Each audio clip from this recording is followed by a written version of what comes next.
Friends, તો આ બધા નાના નાના સોપ છે જે આપણને હોટલના સ્ટે દરમિયાન આપતા હોઈએ છે. મારી નીસ છે એ સરસ મોટી કંપનીમાં જોબ કરે છે, એટલે ફ્રિકવન્ટલી બધી સિટીઝમાં ટ્રાવેલ કરતી હોય, એટલે સારી સારી હોટલોમાં રહેતા હોય, એટલે આ રીતે એને બધા સોપ્સ મળે છે. તો આજે હું બધા મેં મેડીમિક્સ સોપ લીધા છે. આટલા નાના સોપથી આપણને નહોતા ફાવે નહીં, એકાદ દિવસ હોય તો ઠીક છે. સો વાય ટુ વેસ્ટ ધીસ? તો આજે હું તમને શીખવાડીશ કે આ બધા સોપને ભેગો કરીને એક મોટો સોપ કેમનો બનાવાય. So let's start. તો સૌ પ્રથમ આપણે આને ખોલી નાખીશું અને એક એક કરીને બધા છૂટા પાડી દઈશું.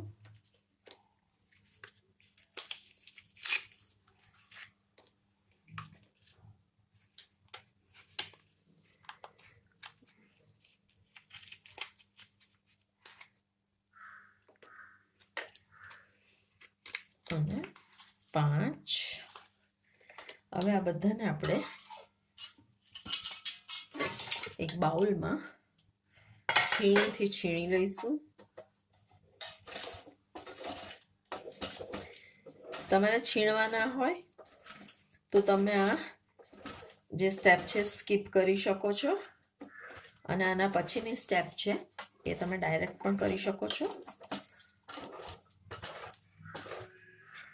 આ રીતે દરેક સાબુને આપણે છીણી લઈશું.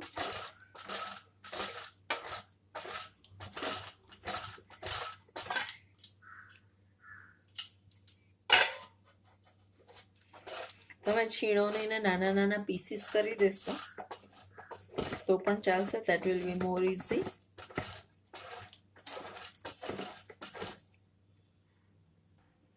આવી રીતે નાના પીસીસ કરી લઈશું.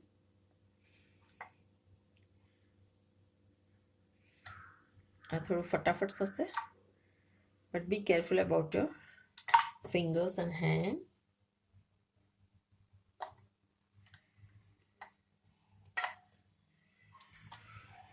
આ નાના સાબુ નાતી વખતે ફાવતા નથી અને બહુ જલ્દી ઘસાઈ જાય છે, અને ઝીણો થઈ જાય ત્યારે you have to throw it અવે, કારણ કે પછી તો હાથમાં જ નથી પકડાતા. તો આપણે આને એક મોટો સરસ સાબુ બનાવી દઈશું.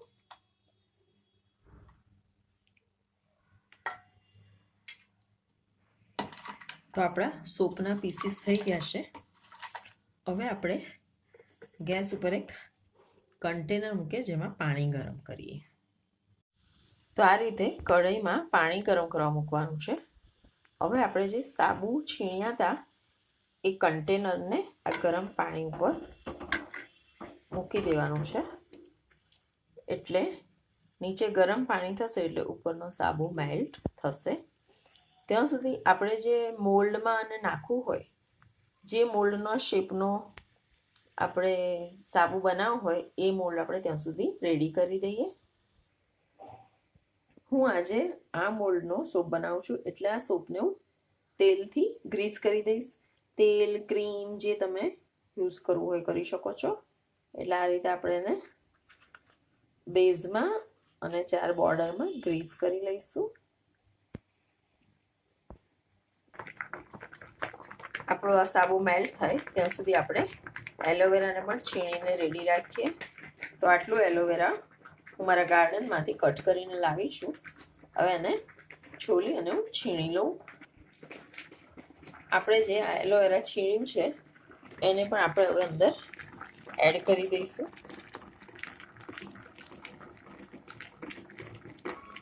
એકદમ સરસ સાબુ બનવાનું છે. આ મેલ્ટ થાય, હવે વાર નહીં લાગે મેલ્ટ થતા, હવે ફટાફટ થવા મળશે. તો આ એલોવેરા સરસ આપણા સોપ સાથે મિક્સ થઈ ગયું છે. તમે જોઈ શકો છો ઘટ થઈ ગયું છે. હવે આપણે એને જે પ્લાસ્ટિક મોલ્ડ છે એમાં આપણે એને ઢારી દઈશું. એવું ને, એમ સરખું. હવે આપણે એને આ મોલ્ડમાં નાખીને ઠારી દઈશું.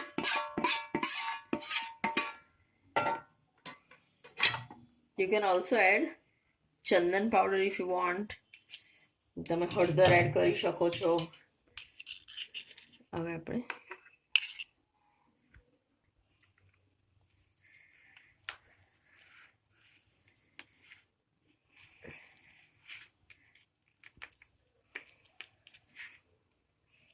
એલોવેરાથી તમે જોયું છે ને કેટલું બધું આપણે એલોવેરા નાખ્યું.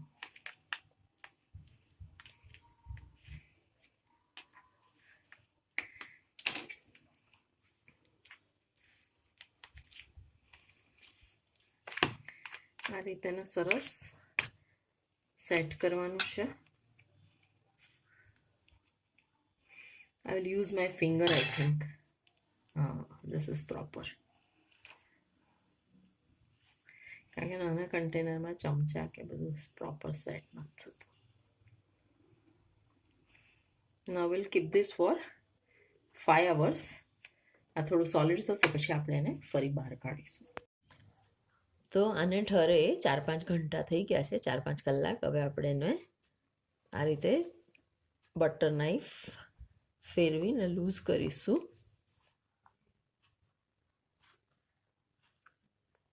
અને પછી એને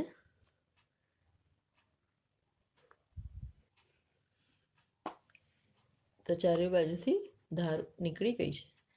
હવે આપણે એને કાઢીશું. તો ફ્રેન્ડ્સ, તમે જોઈ શકો છો આપણો સાબુ સરસ રેડી થઈ ગયો છે. હોમમેડ જેવો લાગે છે ને? તો તમે પણ આ રીતે નાના નાના સાબુને ભેગો કરીને આવો મોટો બનાવી શકો છો. તમે તમારા ગમતા અંદર ફ્લેવર્સ એડ કરી શકો છો. મેં એલોવેરા એડ કર્યું, તમે હળદર એડ કરી શકો છો, ચંદનનો પાવડર એડ કરી શકો છો.